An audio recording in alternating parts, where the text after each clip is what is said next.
We are live. Yay.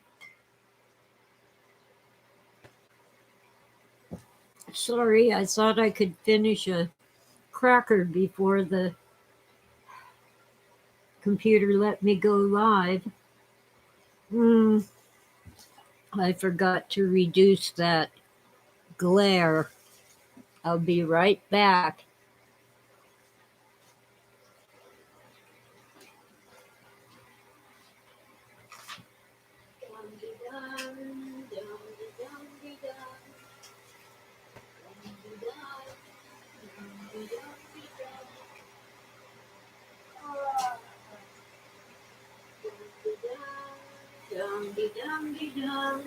I'm on my way. I'm almost back. Sitting on my heating pad and tonic water. It's a little bitter, but I kind of like it, especially the lemon flavor. And I don't know, they say it's a myth, but I think it does help me to prevent muscle cramps. I hate it when I'm trying to sleep and my feet and legs get muscle cramps that force me to get up and walk them off.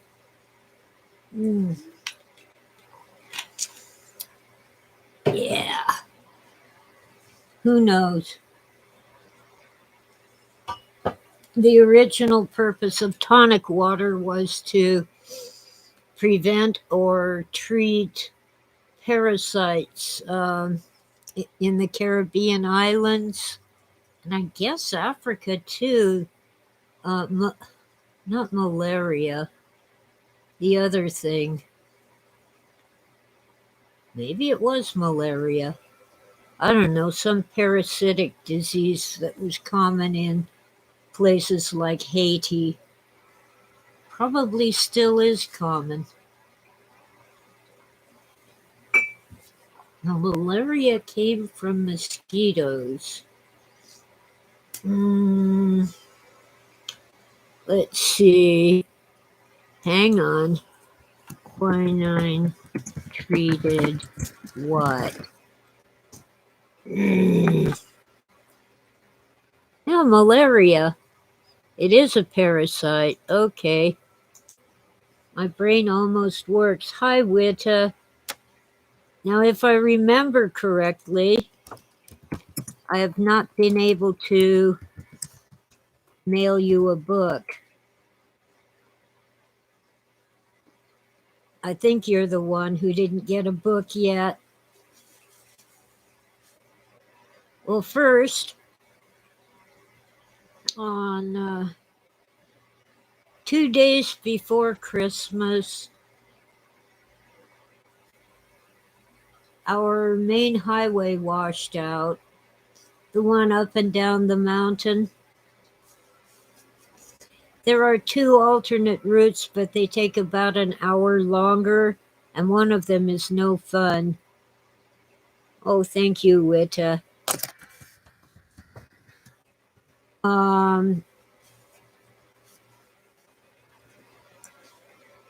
Kind of one of the alternate routes is really a gamble. The sign says trucks and trailers over 30 feet not recommended. It should say not allowed, but for legal reasons, Caltrans, our Department of Transportation, and our Highway Patrol are not allowed to ban truck traffic on that windy, curvy mountain road.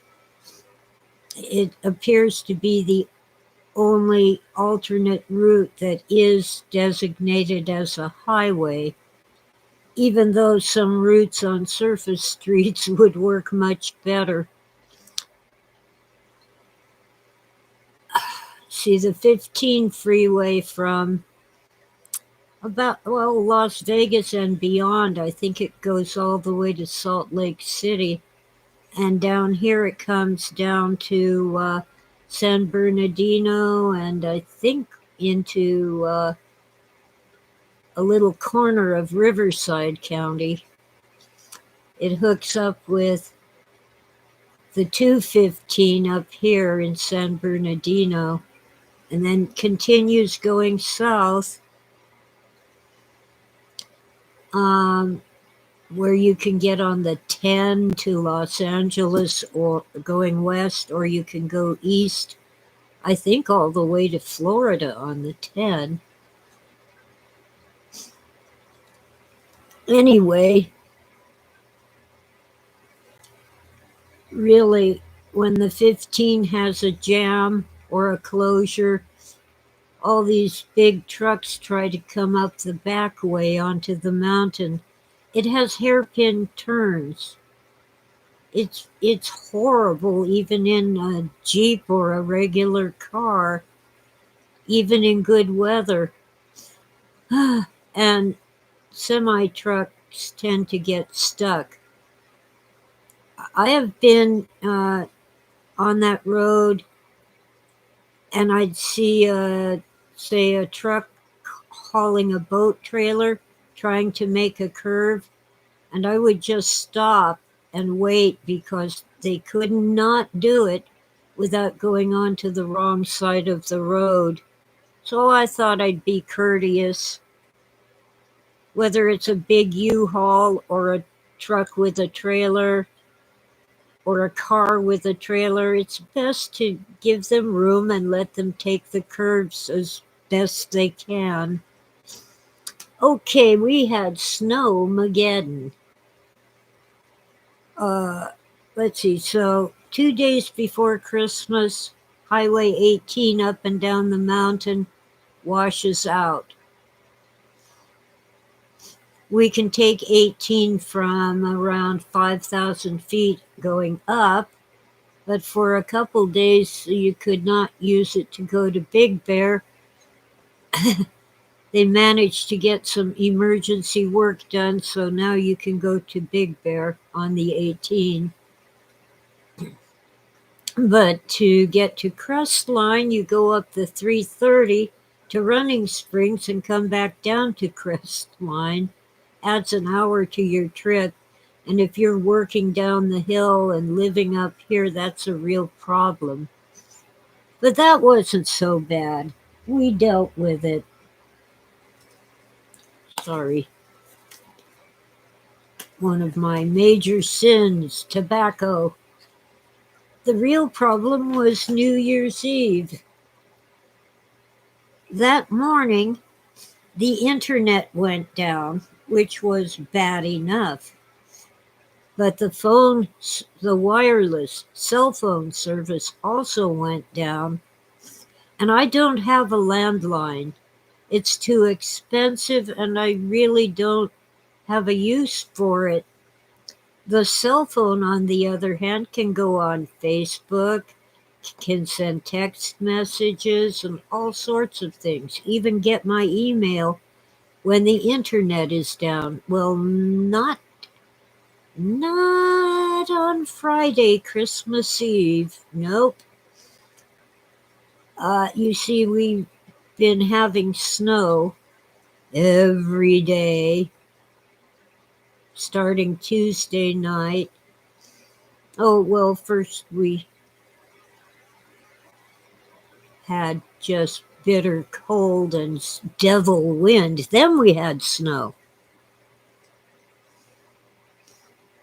Oh, yeah, Oswald. Smoking is awesome. Who's calling me? Probably spam. Hello. Goodbye. I got a message marked spam when my phone service came back on after 3 full days of no service, and it was not spam. Oh well. Hi, Oswald. Hi, Witta. Let's see. Oswald Spangler is here, and what I think about Witta is here. Let's see. So, Friday morning, no internet. I didn't I don't have TV, and if I did, it would have been down too. You see, Verizon cell towers are used by so many of the other services that, oh, including Spectrum cable. I was going to switch to Spectrum cable hoping for a better connection. Guess what? They used Verizon. When Verizon went down, they were down. And their customer service is even worse. Hi, Morgan. Good morning.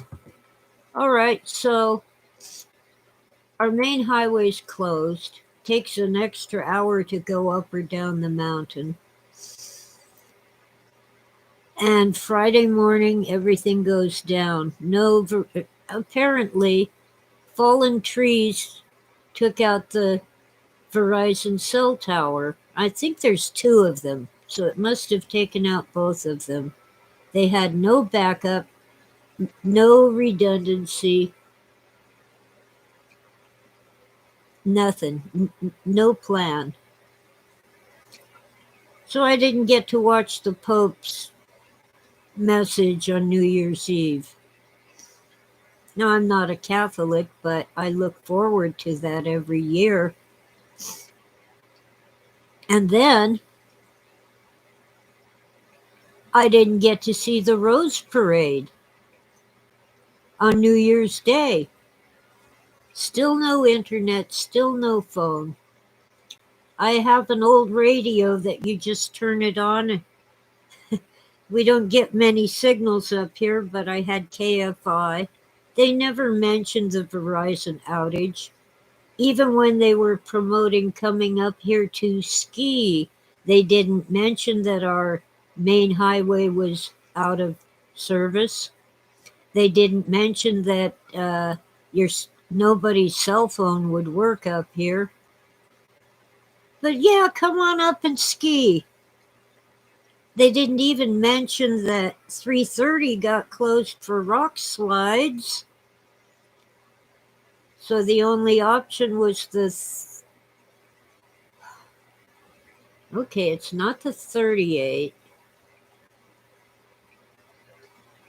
Forget the number. 338? Something like that. The backside. Well, the road on the backside was jammed because, guess what? A great big truck tried to come up that road and fell over on its side. Took forever to get that done. So there was no way to get up here for at least a few hours while the Caltrans snowplows did double duty removing rocks from the 330, which is our best highway for going up and down the mountain. If you live in Running Springs, it's great. More lanes, more turnouts. I think it even has passing lanes. I'm not sure of that. But it's really a great road. Anyway, 3 full 24-hour days with no service. It sort of came back on Monday morning. At least I had phone. I mean, I could send a text message or make a phone call. It wasn't going to give me Facebook Messenger or any of that stuff. It gave me email from before the outage, which I already had, but I couldn't open it or reply to it. And I certainly had no internet until Monday afternoon, and even now it's kind of on and off. It's not reliable. So, you know what I did? Let me grab that.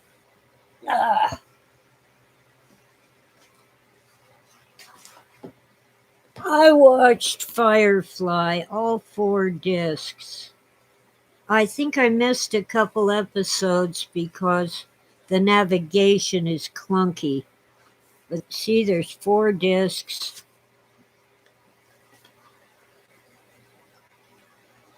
"20 minutes in, something started to happen. 30 minutes in, I quit watching and switched to Firefly. So that's my opinion of The Matrix Reloaded. Not worth my time." Kind of like, oh, you evil computer.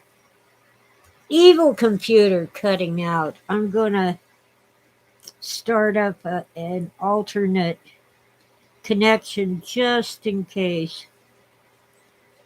Anyway, he's kind of like a boss or something in the settlement called, what did they call it? Oh, Zion. Come on, turn on. That's good. Now, let's see, where can I put this where it won't, nothing bad will happen to it?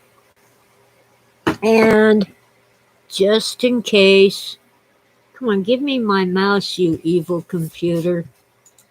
Give me my mouse.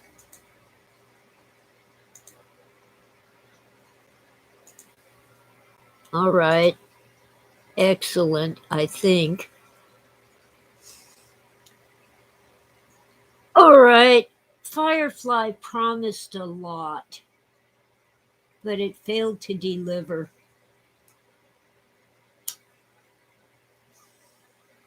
I considered selling it on eBay, but I can't.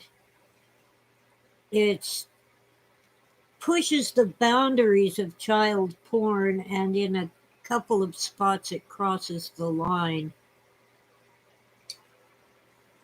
I would get booted from eBay for sure. I understood where they were going with that and what they were doing, but they did a poor job of it. I want to know more about the Shepherd, and I understand that there's a recent, what do they call them? They're like adult comic books. You know, illustrated, but tells the story more completely than one of your old Superman comics. Actually, I liked the X-Men comics. I had a big crush on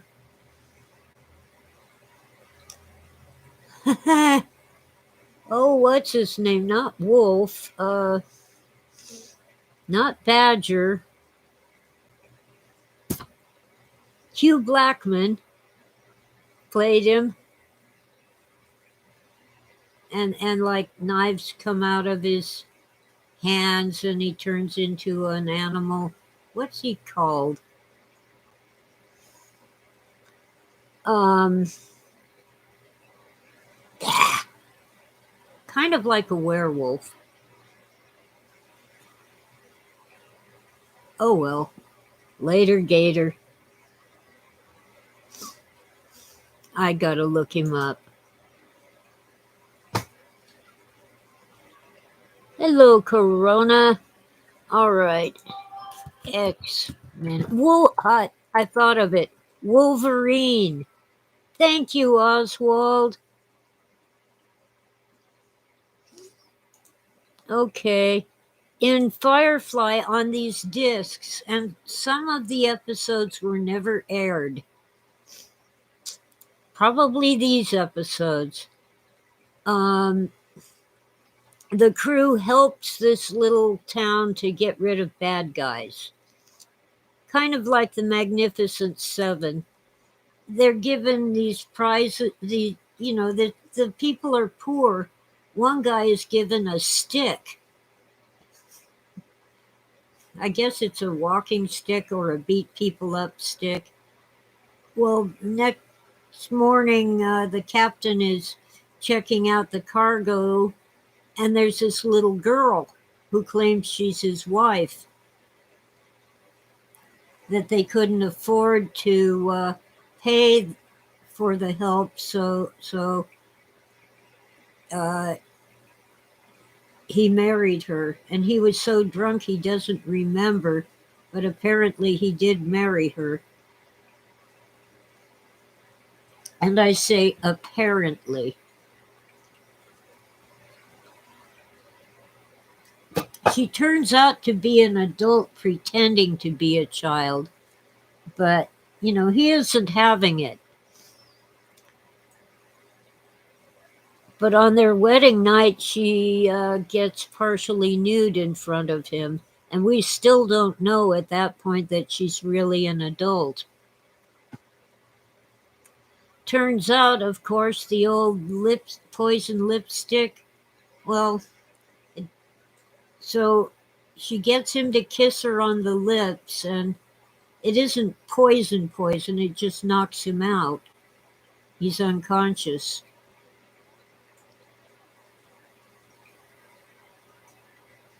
So there's no actual sex with her, but you still think she's a child and she's trying to seduce other crew members to get what she wants. And all she does is steal their shuttle. Oh, yeah, the shepherd tells the captain, if you take sexual advantage of that child, you will burn in a special place in hell. And just before he kisses her, he says, I'm going to burn in a special place in hell. But she's so seductive, his resistance is worn down, and she's trained to do that.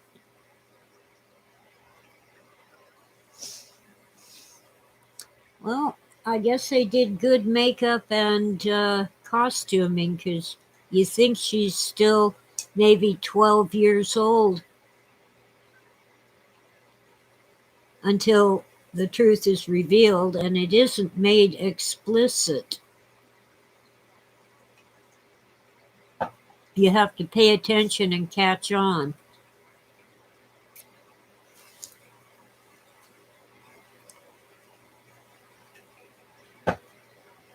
But that isn't the worst part. It just means I don't dare try to sell it on eBay.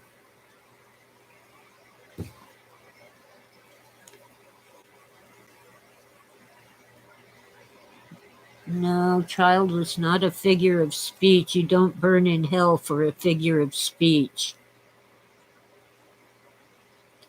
Anyway, as the story progresses, it becomes obvious she's an adult. But not at first. Anyway, that's not my biggest problem. They really don't deal with who the shepherd really is and how he came to have an identicard that entitled him to emergency medical procedures at a military base of the Alliance. Yes, there is that later. I can't think of what they call them. It's a picture book for adults. That one, it kind of explains it, but I'm, all I have are these 4 discs that claim to be the complete series. I'm not sure about that. Maybe they were at the time this was made.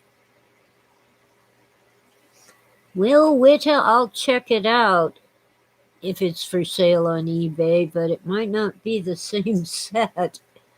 I don't know. But really, it left too many loose threads hanging at the end. I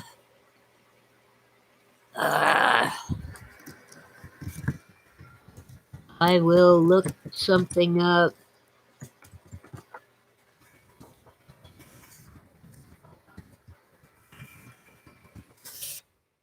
I had the word before. It's come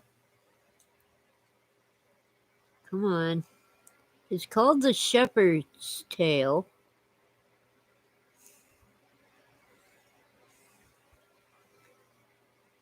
Oh, that isn't it. Come on.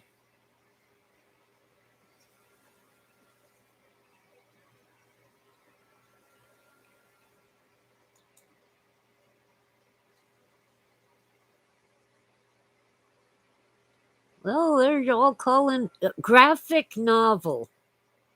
Come on.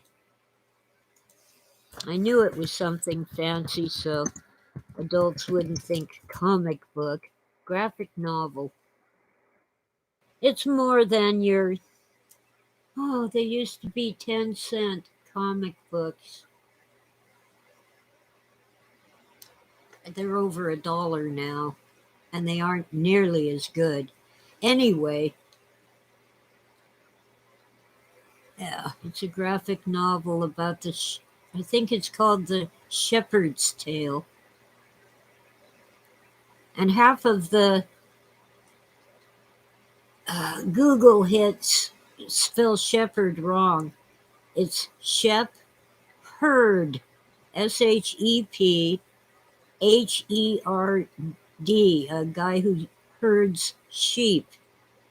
It doesn't end in ARD. Some people's names do. Like Alan Shepard, the astronaut.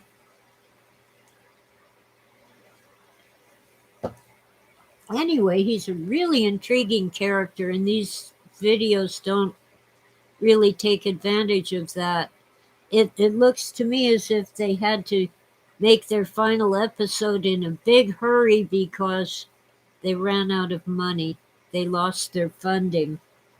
They were canceled. Hi, Jason. Hi, Tim. Tim, I have not received your email, and I don't remember your Facebook name.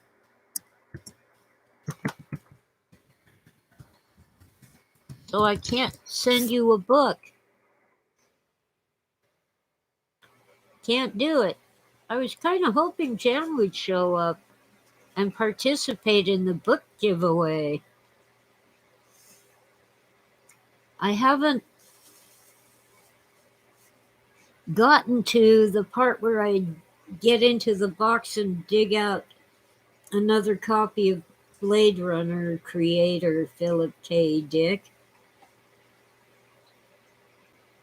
I don't have one out on the bookshelf that I can find, so it must be in the box. And well, if you could see the whole house, you'd understand how many boxes there are. Let me just do a quick peek here.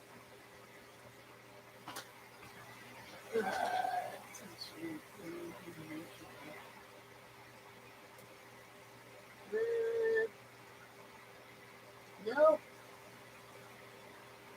Nope. Nope. Nope. No, I don't have any out. They would have been there. Oh, they could be here.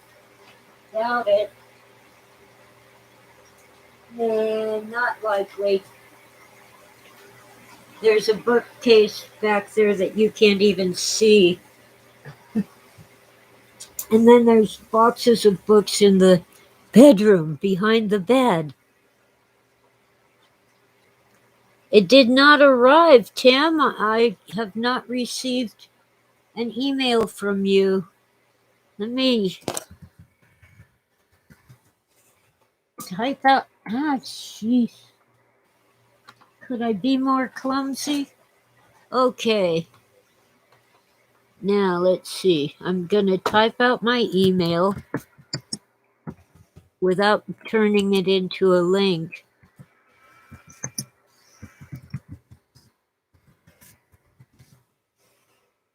So take out the spaces and replace @ with an @ sign.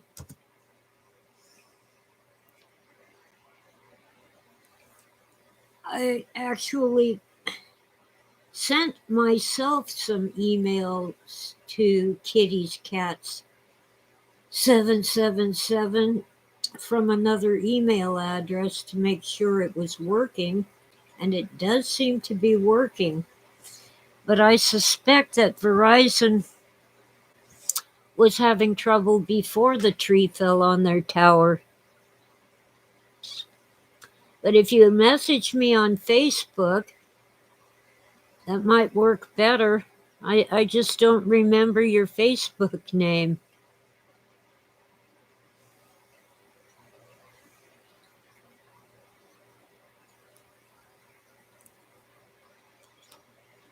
I suspect, well, I'm not going to guess because I'll probably get it wrong.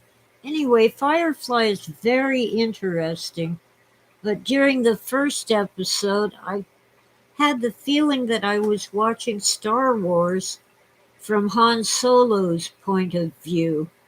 The first Star Wars, which was in some ways the best. Of course, I don't remember which one, but I love the one where they introduced Yoda. Might have been the second one. My brother took me to see it because he wanted me to tell him he knew that Yoda's voice was familiar, but he couldn't place it.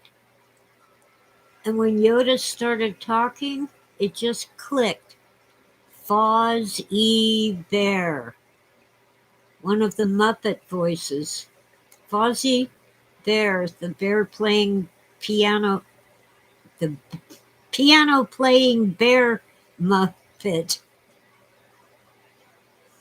So it was probably Jim Henson. Although I'm not sure he was still alive then.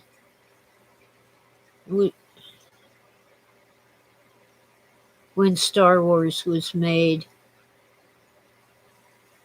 He died tragically, of all things, from the flu. All right, thank you, Tim.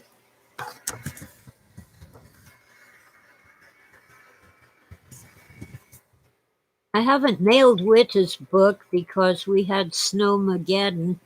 Even if I had trudged through the snow a half-mile to the post office, they were not getting trucks down the hill for a few days. The trucks have to come up from down there. People who are used to driving up here could have done it, but they have to get some flatlander to drive up the mountain, up the hill. Yeah, I think it's Joss Whedon's Firefly. Yep, that's what it says. 4 discs. I'm going to have to check. I'm pretty sure I missed a couple episodes because I didn't understand the clunky navigation. It's a good show. I mean, I'm not saying I want my time back. It kept me almost sane while I had 3 days with no internet and no phone, not even text messaging. And I can only stand talk radio for so long, especially when they didn't even mention us. They told people to come up here to the ski resorts without mentioning that the highways were a mess and their cell phones wouldn't work.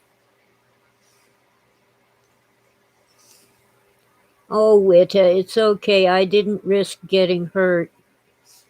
My cell phone said that it would call 911, but I'm not convinced that it would have because the cell towers were down. So I stayed safe. Okay, Morgan thinks I'm psychic. Frank Oz. Oh, Fozzie Bear. Frank Oz. Frank Ozzie Bear. Awesome. Well, Yoda was the same voice as Fozzie Bear.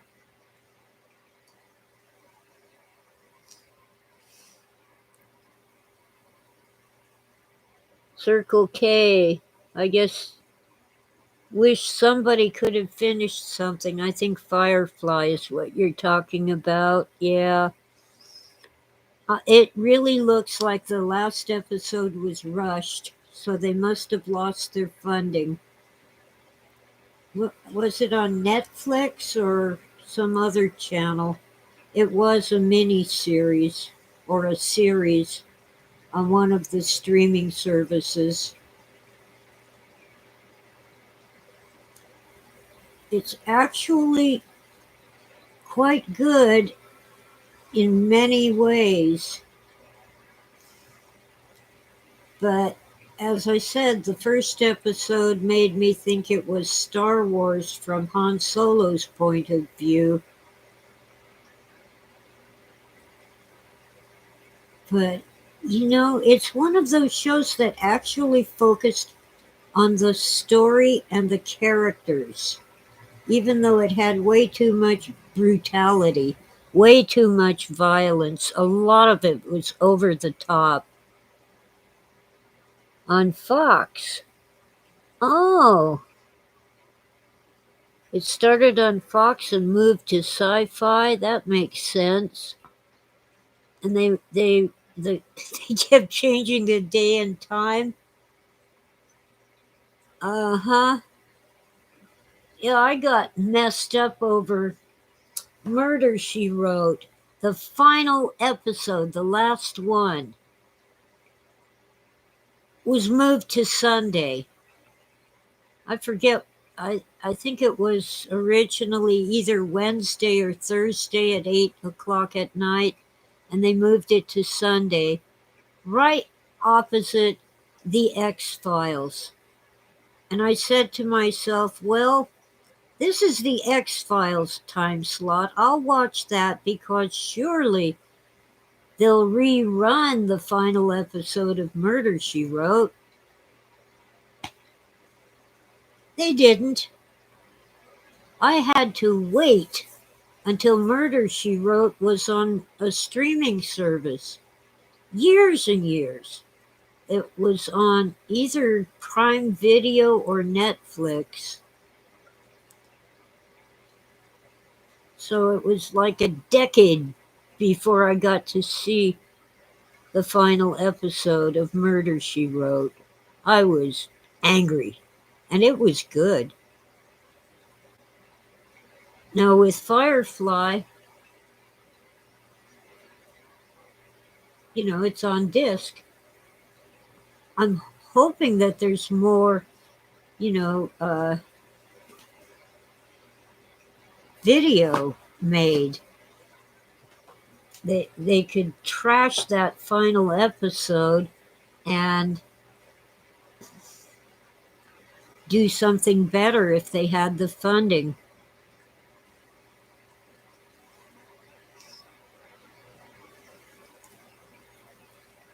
Oh, Circle K, you think he was aiming at Han's point of view. He once said if he wants to be happy, he just thinks about the Millennium Falcon. Yeah, but in Firefly, the ship is called Serenity, and the guy's in love with his ship. Oh, yeah, there's a movie called Serenity. I haven't seen that. It isn't on the disc set. I wonder if this has a date on it. Well, if it does, it's so tiny that even with a magnifying glass, it would just kind of blur out.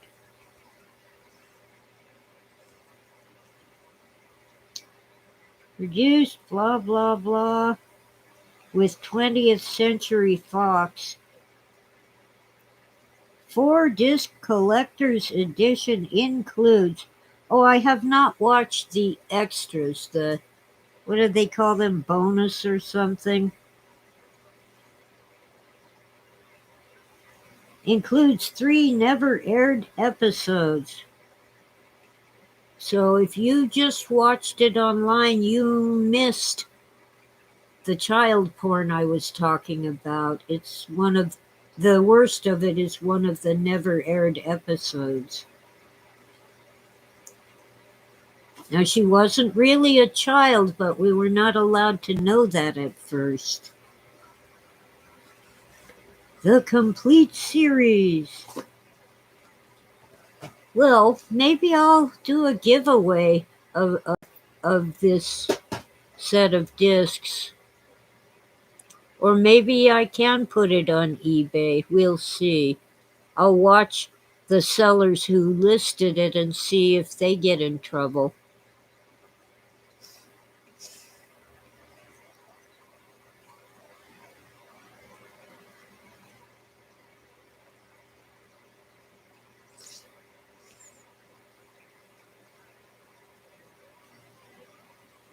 Yeah, well,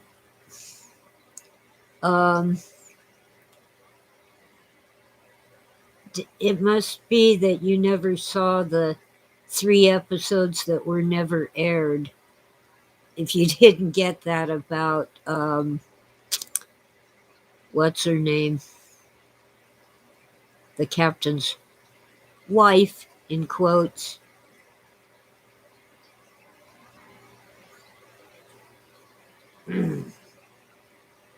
I can see why they were never aired. Anyway, it's still worth watching. I might watch it a second time, seeing as how I missed some things. They weren't necessarily never aired episodes, but the way the episodes are organized for you to navigate on your video player, I'm sure I missed some.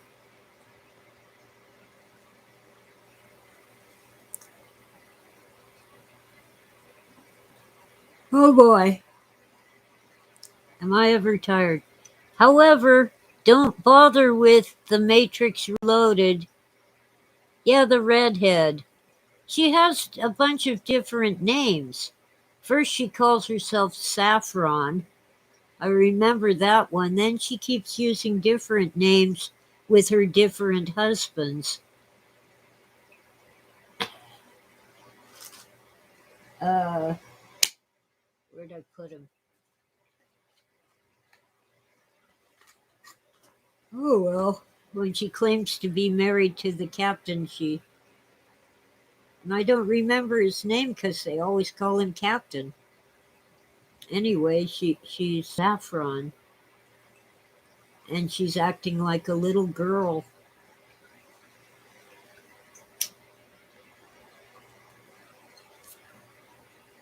And the shepherd definitely says to the captain, if you take sexual advantage of that little girl, you will burn in a special place in hell. The new Matrix is even worse, huh? Oh, Mal is the captain. I see. Well, in one scene, he kisses her in the mouth, on the mouth, and she's half naked. So if you didn't see that, it's one of the never aired episodes.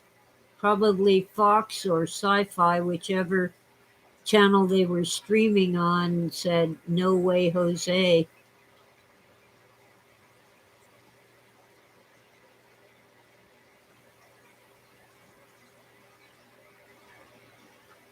Okay. And then she tries to seduce the various crew members,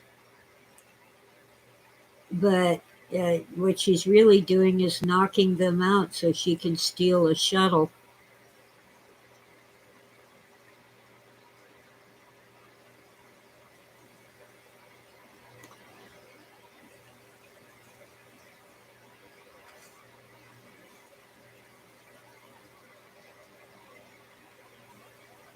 Okay. I'm going to have to watch it again. I'll suffer. Well, it was easy when I had no internet. What else could I do?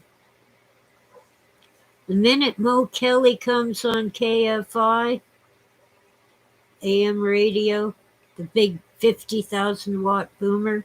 I have to turn it off. I'm sure that guy has a good show, but I can't stand listening to him. He would sound frantic while reading a list of names from the telephone book.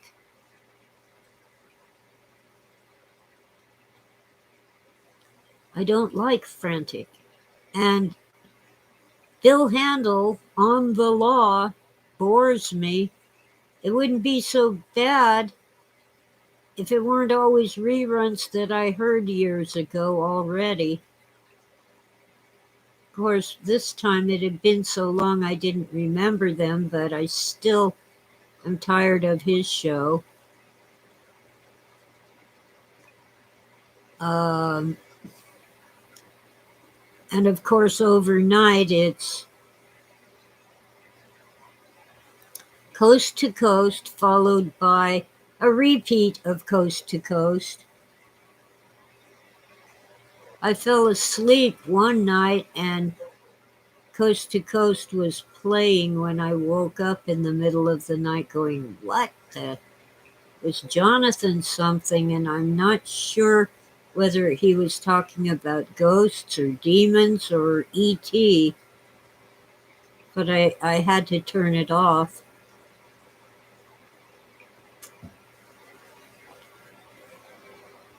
That isn't the worst guest they've ever had, but the only time I might tune in to Coast is when they have the numbers lady, Glynis McCants. I like her. She does numerology.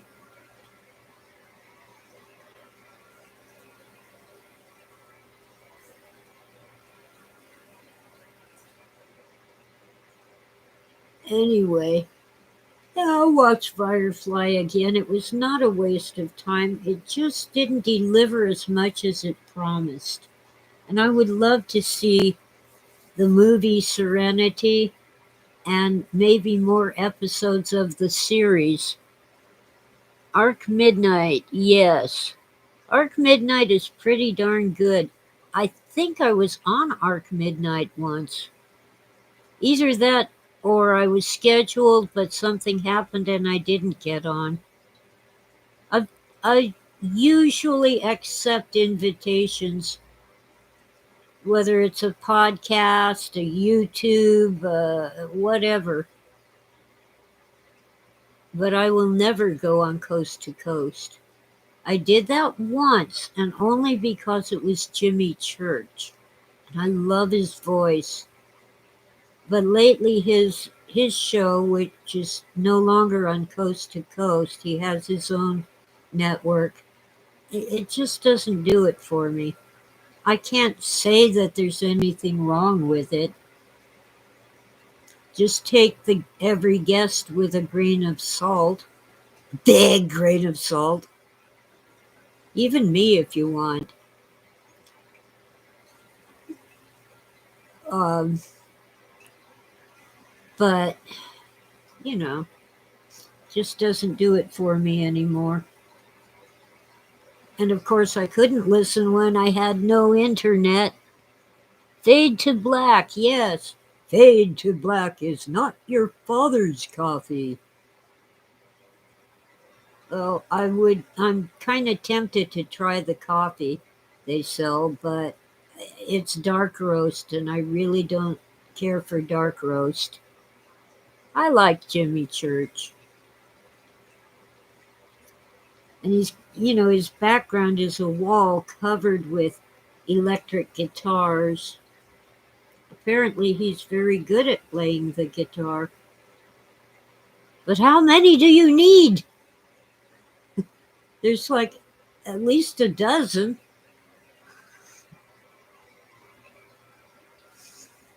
Dark roast has less caffeine? I didn't know that. It has a lot of acid.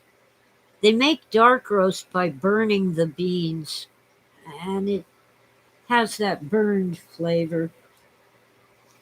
Maybe if you filtered the coffee coming out through a charcoal filter, it would taste better. Anyway, right now I'm cheating with instant coffee. Dad got me hooked on Taster's Choice, but it is not the same since I think it's Nestle bought it. Nescafe was crap. A man's guitar collection is like an excessive woman with 40 pairs of shoes. Well, I've broken the mold on shoes. At the moment, I have one pair of snow boots, one pair of sandals, one pair of loafers, one pair of slippers, and some uh, I call them tennis shoes, athletic shoes that are worn out. So I guess that's 6 pairs, which is more than I usually have. But I'm thinking slippers don't count because they're just for in the house.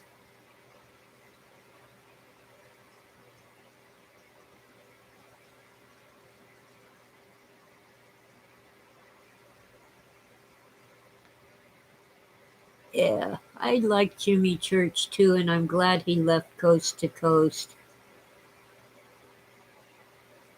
Coast to Coast is, oh, I can't listen to it. No. I liked Art Bell when the woo woo calls started coming in, you could tell he was skeptical. Even about the black helicopters. When those started coming in, I was a civilian employee of a college on an Air Force base, so I thought, oh, there's nothing weird about black helicopters. The Air Force paints everything flat black, even their Jeeps.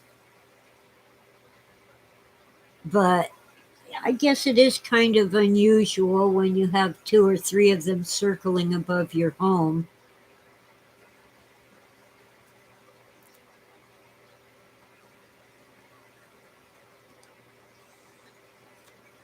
Okay, the dark roast is roasted longer, and the beans lose caffeine over time, or maybe it's the higher temp. Oswald isn't sure. Yeah, I know Jimmy's on YouTube and Spreaker, but with Spreaker you don't get any video. But the advantage is that when my internet is unstable, Spreaker has a better signal until Spreaker just freezes up and I have to reload the page and listen to more ads and miss a few minutes of the show. But if I'm on YouTube and I keep losing the signal, it's the same problem.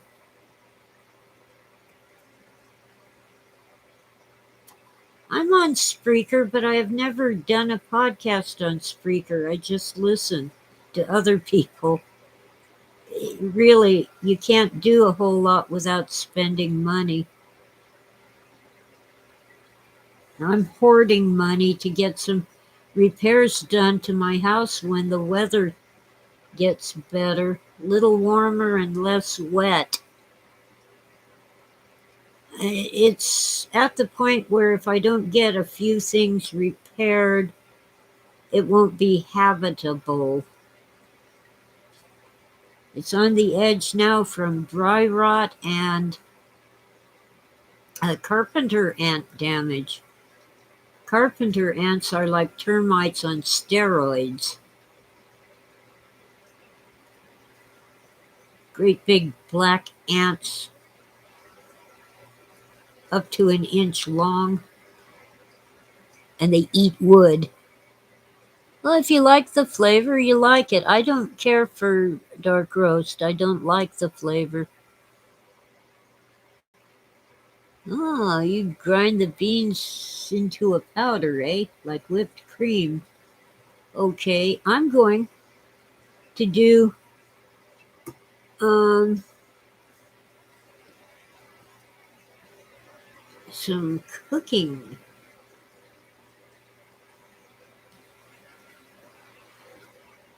Cookies. I finally found my copy of the recipe for Mrs. Cole's cookies. Mrs. Cole was an elderly lady who lived a couple doors down from my grandparents when my mom was a child. They're basically shortbread cookies with eggs. Shortbread isn't always made with eggs. And frankly, that's where I messed up when I tried to make them without the recipe. One of my relatives copied it on an index card, either mom or mom's sister, probably Aunt Bernie. Anyway, I had forgotten the eggs when I tried to make them, but I did end up with shortbread cookies. They simply were not what I remembered making when I was a young teenager. Well, actually, I think I started making them when I was 12. Anyway, we'd make them every Christmas. Now, a shortbread cookie is kind of thick, maybe 1/4 of an inch. We made these very, very flat, very thin. And they'd be perfect to put decorations on, like colored sugar crystals or the frosting that comes in tubes. I have the cookie cutters to make Christmas shapes.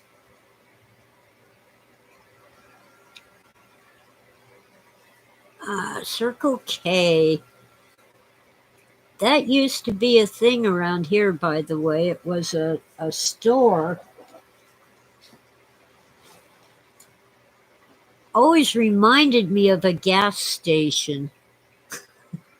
It was kind of probably the birthplace of 7-Eleven. Little convenience store. I'm not sure whether they ever had gas pumps, but I used to like stopping at Circle K to get a soda and some chips.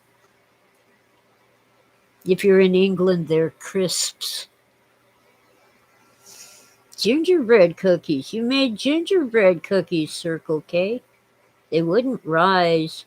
Oh, well, I don't want my Christmas cookies to rise. They're supposed to be flat and crisp, but not rock hard, just crisp. And I learned a trick that isn't in Mrs. Cole's recipe. Add just a couple tablespoons of cornstarch or rice flour when you're mixing the flour into the batter, and they come out with a better texture, smoother. Your friends called you Circle K, huh? I wish the phone would quit making noises. All right, what do you want? Ooh, Tasting History has a guest this time. And they're making, I like Tasting History on YouTube. They're making some kind of cookies, I think. Or maybe it's a fruit cake. I like to cheat. I got a cake mix for gingerbread cake, and I want to add candied fruits and candied citrus peels and stuff like that to make a cheater fruit cake. But I can't find the candied fruits locally. I might have to buy them from Amazon.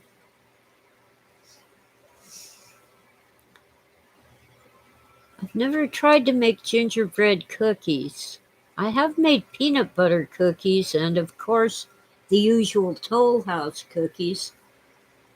Last time I made Toll House cookies, I used the butterscotch chips instead of chocolate, and they tasted very nice. And I don't remember the recipe, but I do use both white sugar and brown sugar in those cookies. But when I made them in the 60s, the Toll House cookies came out very flat and crispy. I don't think the recipe has changed at all, but now they come out, they rise and they're fluffy. I want the real thin, crispy ones. I'm deprived. Maybe if I left out the baking soda and just put in a little salt, we'll see.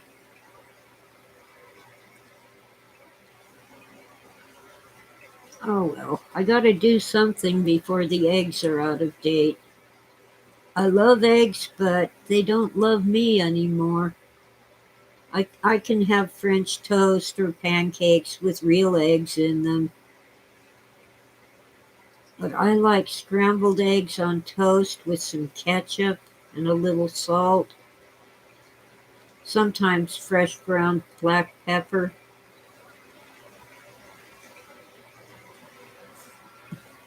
I can't eat it very often. I pay for it. And by the way, speaking of ketchup, Dad used to put ketchup on all sorts of things, and Mom would throw a fit. You're teaching your kids to put ketchup on everything. Yeah, so? At one time, ketchup was kind of a luxury, a very special sauce. They insulted you by calling you Circle K, huh?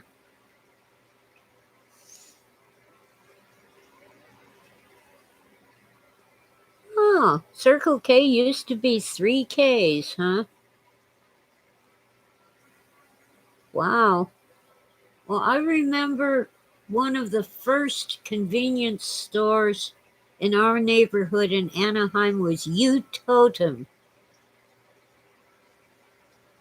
as in you tote them, but it had a totem pole out front. The letter U, totem. Jason works at Circle K. It still exists? Wow, I haven't seen one in ages. Oh, yeah, ketchup on mac and cheese, yes. Do you know that ketchup on green beans is a real treat?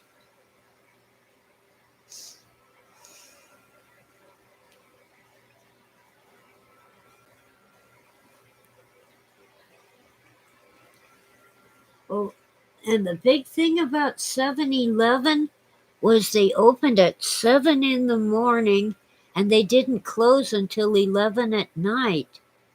Because most of the stores were from 9 a.m. to 8 p.m.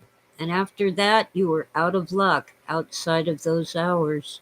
Well, now 7-Eleven is 24 hours, but they kept the name.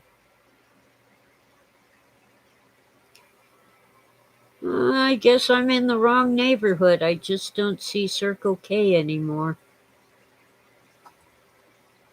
One time I messed up and told my son and the bimbo-in-law that we were going to Kmart when I meant Circle K. Oh, was she ever disappointed. She loved to shop, and she was one of those people who wouldn't wear shoes. So I lived in fear that some store would kick us out because she was barefoot. Now, apparently, there is no law that you have to wear shoes. There used to be one in California, but I don't know, I guess some activists got rid of it.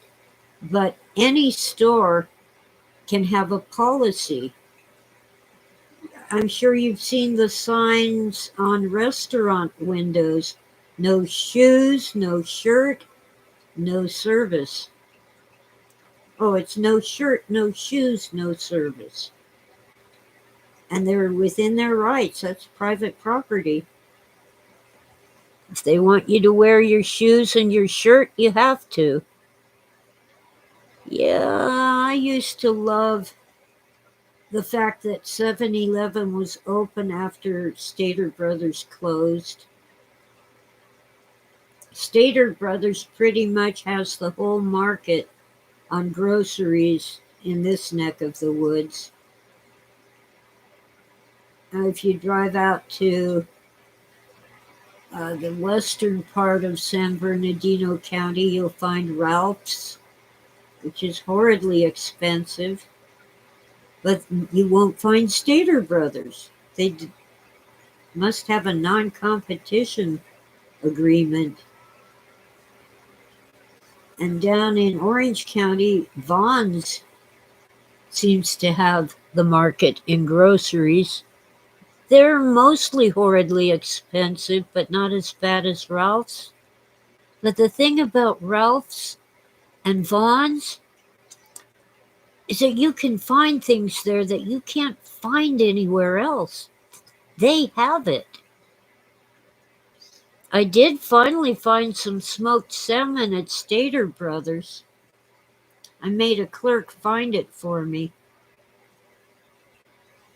It's in the refrigerator section where they have cheese and lunch meat and stuff, but it's way up at the top on this really shallow shelf. I couldn't see it. I'm short. Who the hiss is calling me? I have no idea, and if it's important, they'll leave a message. It doesn't say spam, but just the same, I'm not answering.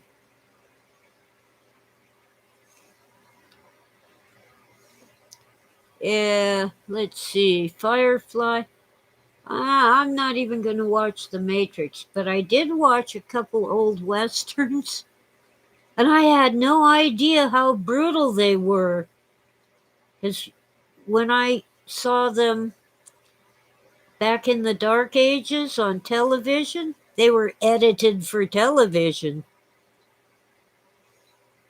Oh, yeah. And Ralph's and Vaughn's both have the greatest delis. Let me see the westerns. There's 3 of them on this disc, but I watched only 2 of them.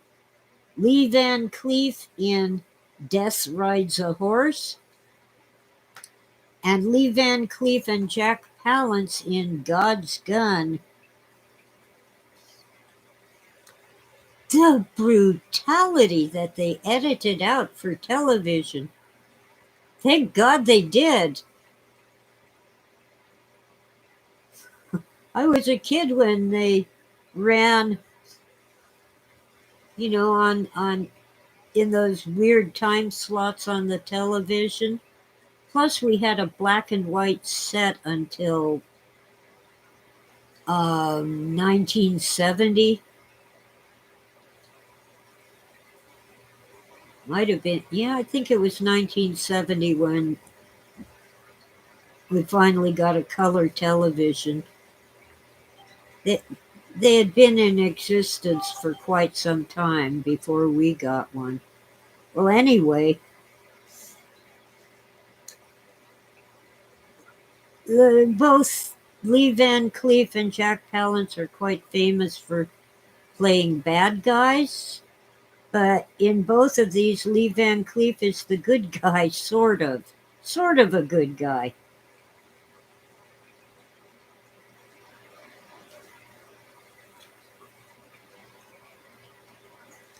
But a crack shot. He keeps shooting the bad guys. And Jack Palance, of course, is a bad guy. Trying to remember what other films Jack Palance has been in. I know he did horror films. But oh my God.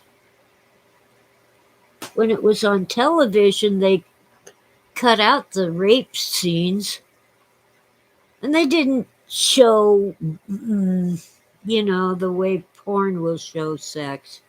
But you could tell. Well, Lee Van Cleef is ugly, but you get used to his face and you go, oh yeah. The third movie is with Joel McCrea, Cry Blood Apache.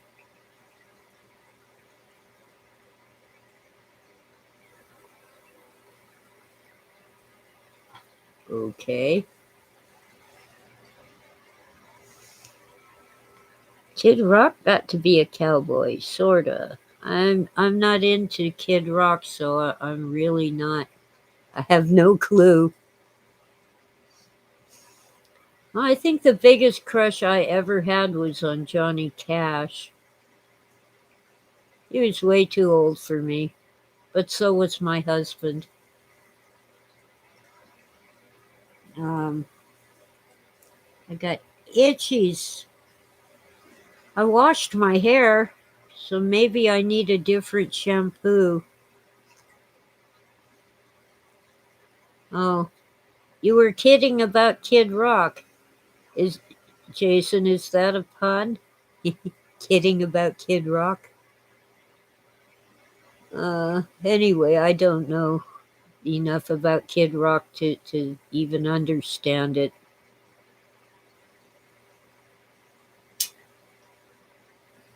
Yeah. Um,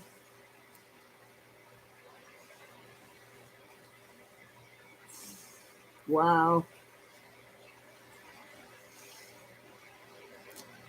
So, um, in Death Rides a Horse,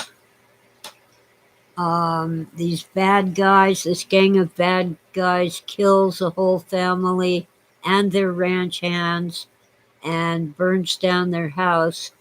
But Lee Van Cleef, who arrives late, manages to save a small boy who survives the attack. It's the original home invasion, except instead of robbing them, they just destroy everything. Maybe they rustled the cattle. It wasn't clear.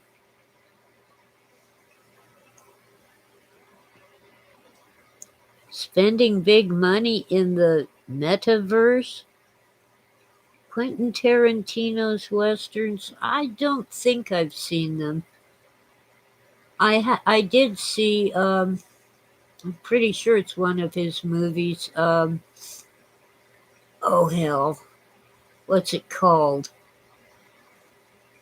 Um, where he's got a briefcase full of cocaine and he's walking around killing people. Everybody gets shot dead. Was that L.A.? No, it wasn't L.A. Confidential. It was something else. Anyway, set in Los Angeles. And was that the Fonz who played the starring role? I think it was.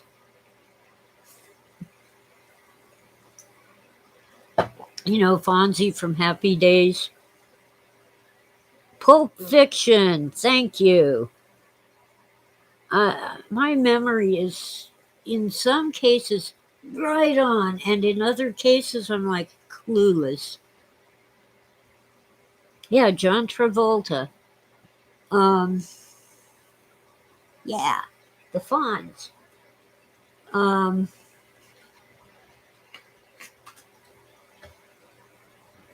L.A. Confidential is also quite violent, but excellent film anyway. I can forgive them for the violence. It had a purpose in the story. It wasn't just a bunch of blood splattering just to, you know, because they can. and they think that'll be, bring in the audience. Oh, no, he's not the right guy for. Tarantino is not the right guy for a Philip K. Dick adaptation. The right guy probably never will do it, and I keep forgetting his name. I should remember it. He directed Brazil and that Don Quixote movie.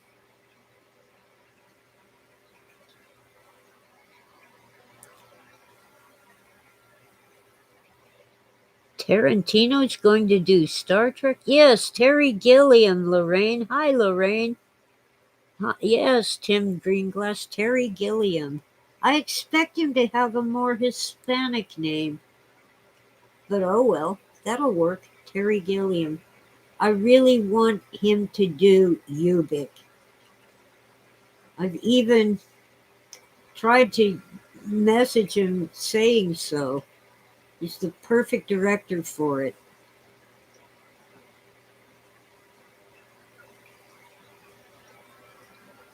He was the Monty Python illustrator. That is very interesting. All right, I suppose I should give away a book before I lose the internet. It's after 9 in the morning, and Verizon is still recovering from a total outage that lasted.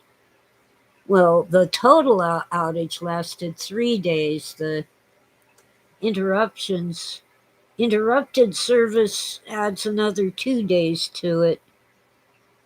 Almost did Fear and Loathing, the one in Las Vegas. Hunter Thompson. Okay, let's find the books.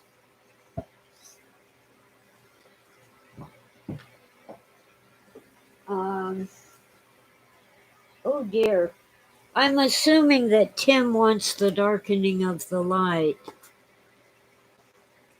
So I'll offer Conversations with Philip K. Dick. And what else have I got here?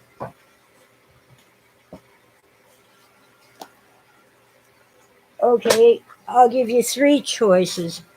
I have my Cookbook for the Kitchen Challenged, a very thin book. Just a few recipes that I've made in my very own kitchen. A cookbook for the kitchen challenged, by the kitchen challenged. Or more on the exegesis of Philip K. Dick, a work in progress, also a very thin book. I haven't been able to finish the book, and people kept, when are you going to finish it? So I went ahead and made a sampling. This is what I had finished at the time I put it out, and I don't think I put a date on it. Oh, here we go, 2020. So it's almost 2 years old. And it's got my photo of Phil with Christopher, our son, after Christopher's first haircut. He isn't too happy. We had all his curls cut so he'd look like a boy. He was 2 years old then.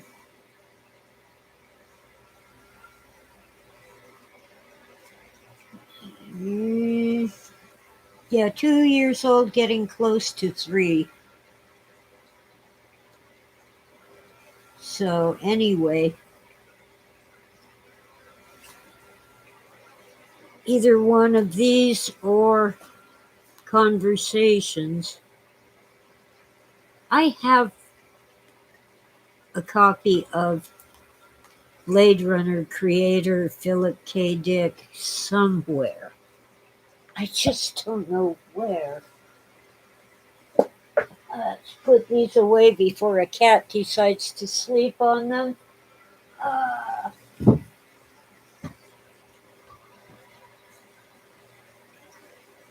okay, I have to come up with a number. Now, Morgan already won a book, and Witta already won a book. But we have a few people here. Oh, and Tim won a book. But we have a few people here who have not won a book yet. And once again, if you're in Australia, New Zealand, or Hawaii, I will ask you to help with the cost of postage, but you don't have to. It's just that they want you to sign over your firstborn to mail a book to Australia, New Zealand, or Hawaii. I'd rather mail a book to Europe than Australia. Anyway, so I pick a number, and whoever comes closest without going over wins a book signed by the author. And once again, you don't have to pay anything. Now, what did Tim say? John Lennon was keen on Ubik and wanted to produce a movie? That makes sense. Phil claims that John Lennon told him that the Beatles song Paperback Writer was about him, Philip K. Dick. Now, I can't swear that it's true, but I think it was. Phil got a phone call from the second bed-in with John Lennon and Yoko Ono, a bed-in for peace. They were in a hotel in Canada, and of their bed-in, but because they trashed the place, they did drugs, they smoked marijuana. Anyway, Phil got a phone call because his friend, the journalist Paul Williams, was there, and he had Phil's phone number. So of course he called Phil from that room. Yeah, I can imagine John Lennon really wanting to do Ubik. He never got the chance, did he? Shame.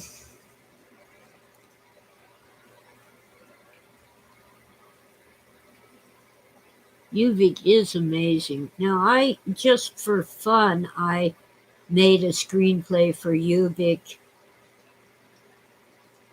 but I don't expect anyone to buy it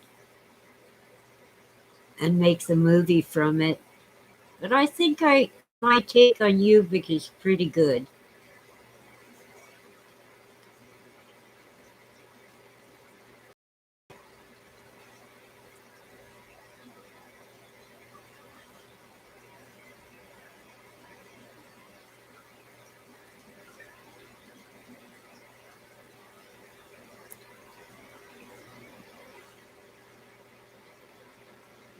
Just pretty darn good.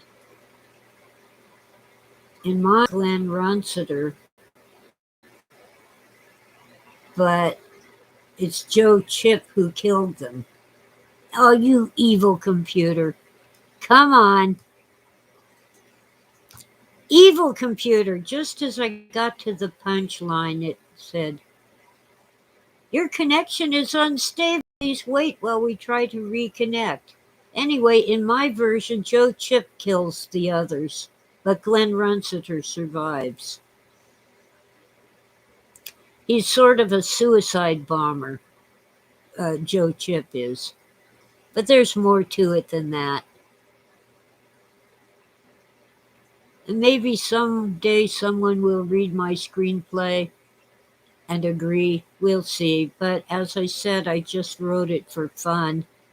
I don't think I have the right to publish it in any way. It would have to be sold to someone who has the rights to making a movie from the novel.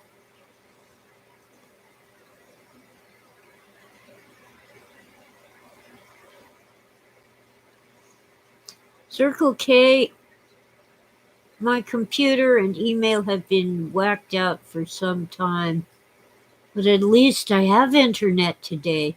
Okay, whoever picks the closest number without going over, a number between 1 and 10, will win a book and get to choose a cookbook for the kitchen challenged, or more on the exegesis, or conversations with Philip K. Dick. Even if that's the one that Tim wanted, I know I have a second copy of that one.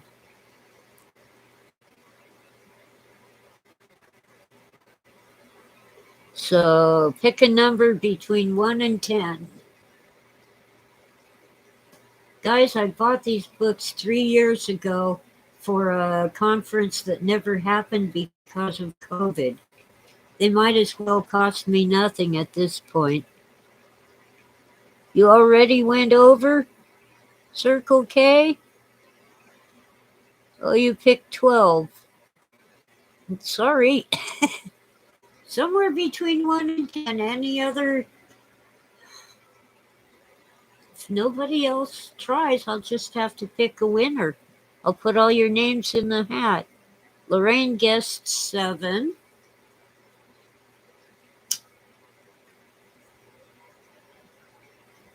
Of course, if no one else guesses, it doesn't matter whether you went over. You're letting me know that you want a book.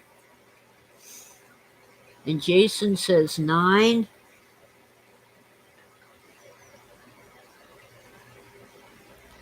I guess I'm not very good at sending ESP. No one has nailed the number.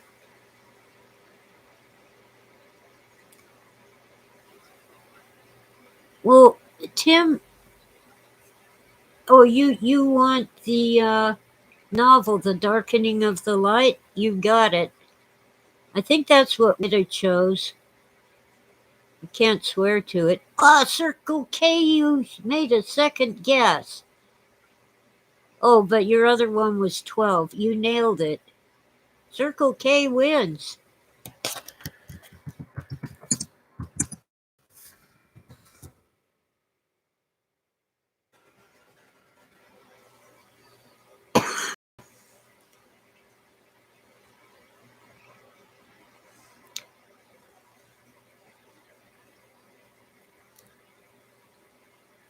In some respects, The Darkening of the Light is what I imagine Phil might have written if he had lived another 10 years. But it's my story.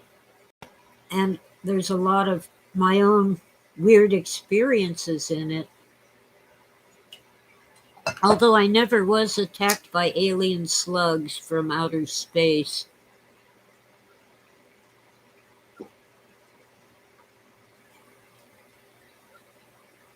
Oh, Circle K, remote viewing. I have done remote viewing, but I don't like it. You can enter a realm where there are nasty beasties that you don't want to encounter. Yes, that's what I thought, Witta, and I'm positive I have one for you and one for Tim. Oh, it helps when you lose your glasses. Yeah, I don't need glasses anymore. One day I was driving to the grocery store and wondering, I think I need new glasses. I can't see too well. And I'd been thinking that for a while. But one day while I was driving to the grocery store, I accidentally, trying to get my hair out of my face, I accidentally knocked the glasses off my face, and I went, whoa, I can see better without them. Everything's clear and in focus, and oh yeah. So for the next 10 years or so, I didn't need glasses at all. But now I read with a magnifying glass, or I get real close to see the chat. I was always nearsighted. I'd read a book right up, close to my face. Not anymore. I just have old eyes, presbyopia. I can read things right here. I just have to have good light. But those fine print things, like on bottles of everything you buy, whether it's a cold capsule or a bottle of ketchup, I have to have a magnifying glass. They're too tiny.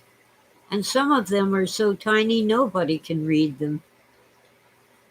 So anyway, Circle K, you need to send me an email. I'll give out this one just in case it's Kitty's cats that's not working. But I'm not going to. Give me my mouse, you evil computer. Give me it. It popped out of the box. Tuffy777 @gmail.com. It's Kitty Cats. I'm going to check Kitty Cats and see if I got Tim's email. And I just hope the connection doesn't falter while I'm getting email. Yes, I got your email, Tim. I got it. Yay.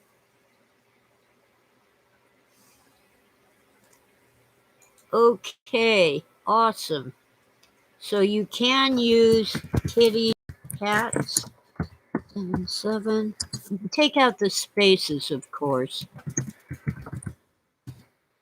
Just in case you don't hear from me, you can try either address or both, just to make sure I get it at one or the other. The thing about Tess, she was my cat, but she was named after the cat that Phil had as a very young child. He had a cat named Tuffy. So he called me Tuffy.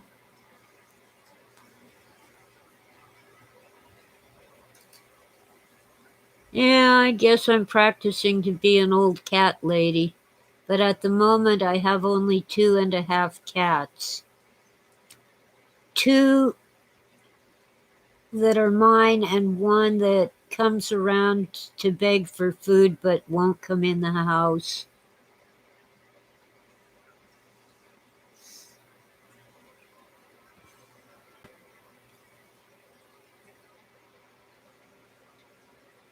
Okay. Hour and a half. We've pretty much driven Firefly into the ground. I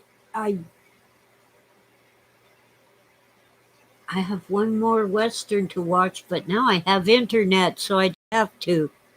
But I'm intrigued at Joel McCrea being in a Western because I remember him as a performer in musicals like light opera and off-Broadway musicals, even on Broadway.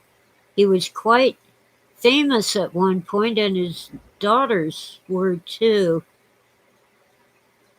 They were on a lot of TV shows like Petticoat Junction. I think that was Marilyn McCrea. Not positive. Oh, yes, and I found Petticoat Junction on YouTube. But coincidentally, several days before, 2 days before I heard that Betty White had passed away, just in the feed, where you open up YouTube and there's all these squares with pictures, I saw this one that said Life with Elizabeth. And I watched it, and it was Betty White's sitcom, her first TV show, when she was young and beautiful and gorgeous and like that. Because Mom used to say, I shall leave you at this point, Elizabeth, and never told us where it came from. But we knew she was quoting something. from either radio or television. Well, not every time, but in some episodes of Life with Elizabeth, starring Betty White, her husband in the show would say, "I shall leave you at this point, Elizabeth," mainly because she's always buying things they don't need.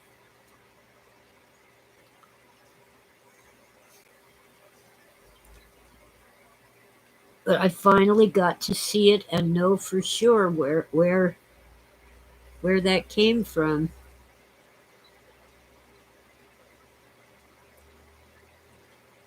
And it's very dated. You might even say it's sexist. It's from like 1953, which was a year before I was born, and I'm old as dirt. 67. Wow. You know, I think I'm 26 until I get up out of the chair. And then my body tells me otherwise. Anyway, just send me which book you want and where to send it, Circle K, and I will do that. And eventually I'll dig out the box of books. I did buy quite a few 3 years ago. I get them cheap to begin with, and 3 years after I bought them, as far as I'm concerned, I got them for free because there won't be a conference where I can take them and sign them in person. At least not this year, thanks to Omicron variant. I almost called it Omega, and I think I need to see if Omega Man is streaming anywhere on the internet. I think it's very appropriate for 2022. So Happy New Year, people. And out again. Okay. Happy 2022. Tell you, I was going mad without internet, and I grew up without it. I had to be dragged kicking and screaming into email for work around 1990, maybe 92, somewhere in there.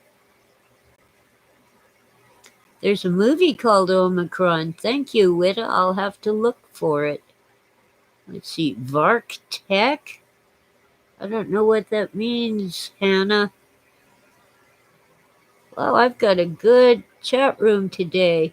Got some of my best and smartest chatters. You guys make this show so much better. You might have noticed when I'm recording, I run out of things to say in less than 5 minutes. Vark Tech, huh? I honestly, I think I know what you mean, but I'm not going to say it out loud. I do want to mention that my video from 2 weeks ago got taken down. YouTube won't tell me what rule I violated or what I said, but if I do it again, I'll get a strike. That would mean I'd be unable to post for a week or two. Well, how can I not do it again if I don't know what it is? I don't get terribly political. And as I'm fond of saying, I don't like Trump or Biden. Trump scares me. He's got a cult of personality around him. People seem to think that he's their savior and no one else can help. Well, we have to help ourselves. No matter who is in the White House, or the Senate, or the House of Representatives, or even the Supreme Court, we, the people, are in charge. And when we don't roll up our sleeves and get the job done, it isn't their fault, it's our fault. We're letting bureaucrats, unelected bureaucrats in offices in Washington, D.C., run our lives.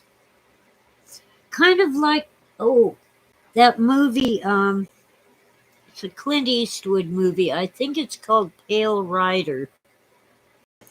This little town is being pummeled by a gang of criminals. And in the opening, the leader of the criminal gang whips the sheriff to death. And the people of the town are just watching in horror. They don't step up to help. Then Clint Eastwood rides into town, and they think he's going to save them. But he makes them put up barricades, get weapons, and defend their own town. And when they have defeated the bad guys, Clint Eastwood rides away. It's like, you can take care of yourselves now, which you should have done all the time, all along.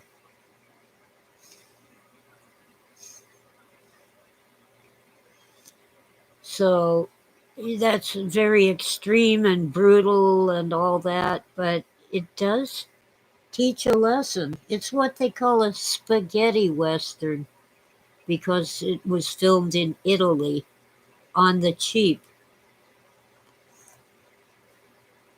I think these westerns that I watched on video were probably filmed in Italy.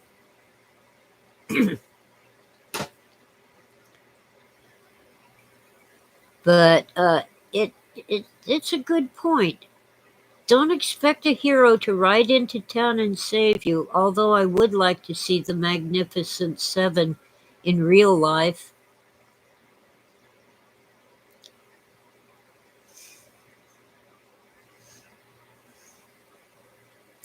Yeah, Circle K. I remember that movie pretty well myself, better than most. I tend to forget films and then I have to watch them again if I'm going to discuss them. Even Total Recall and Minority Report.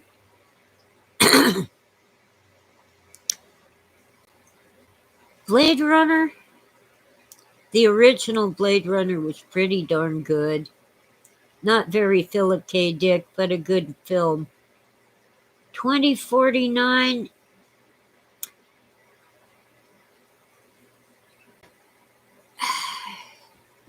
They should have known that Denis Villeneuve makes art films. He's an artiste and he's good. Makes great films, but he was not the director for Blade Runner. And it shows. And it's a shame.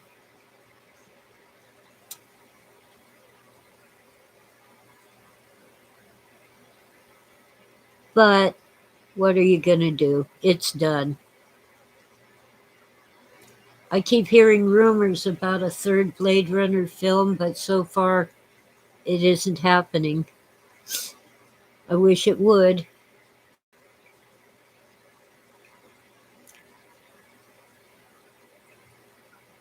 At this point, I'm just doing what I can to keep my sanity.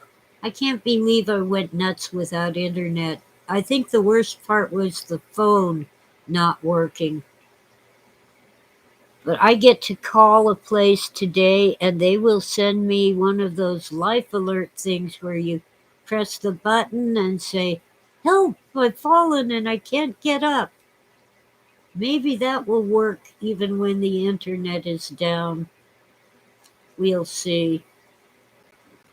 But, even people who did not have Verizon over the weekend did not have phone service because their carriers use the Verizon towers. That sucks.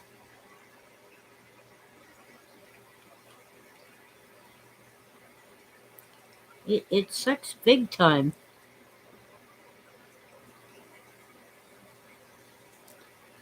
Well, we'll see.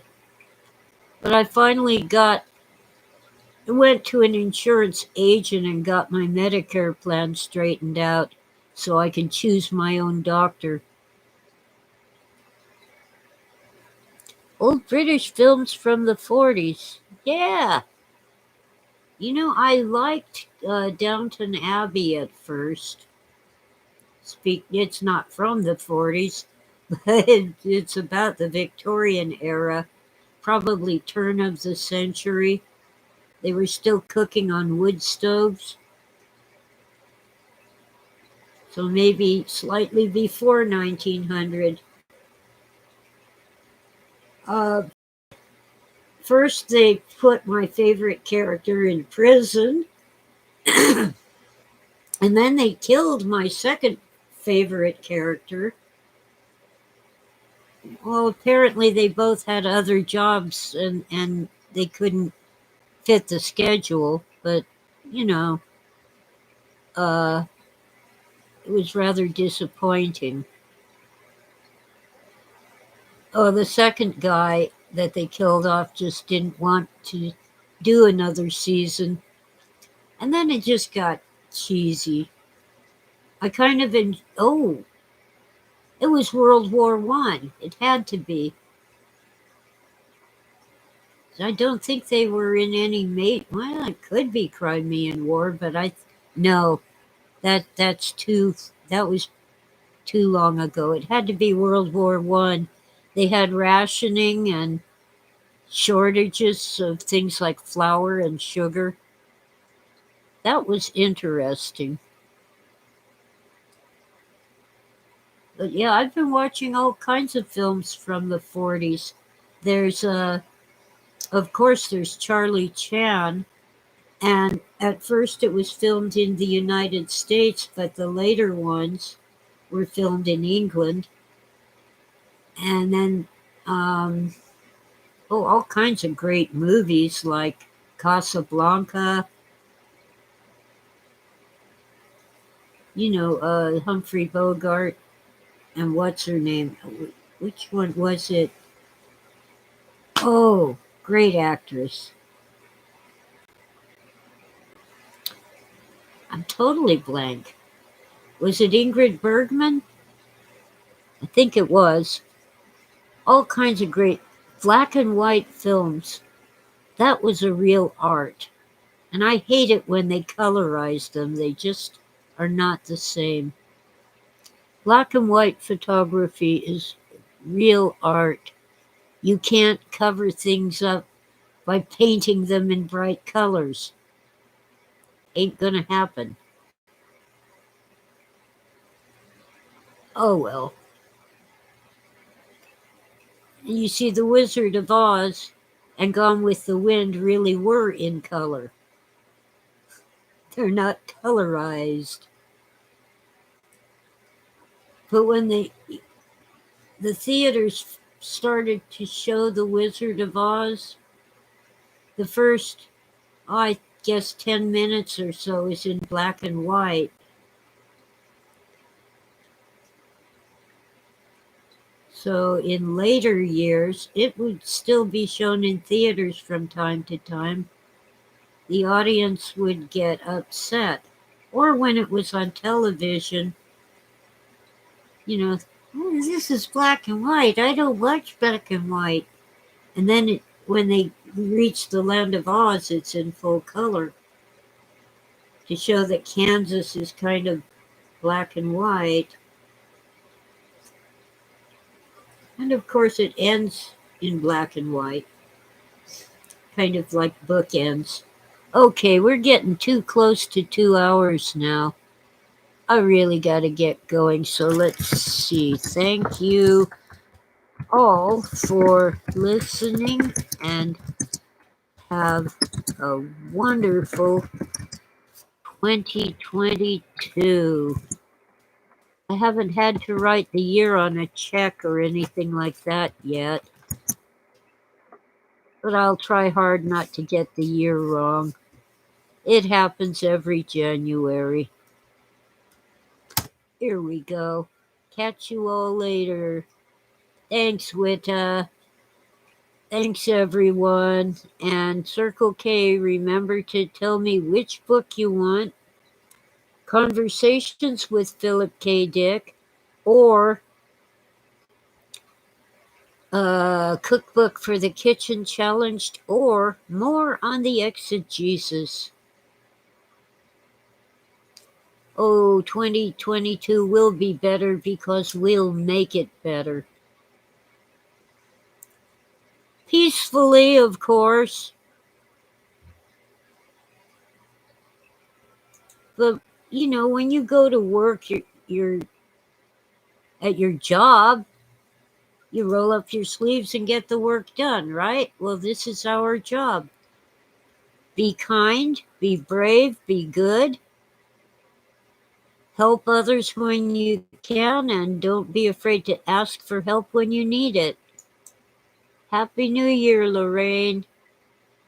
See ya, everyone. Bye.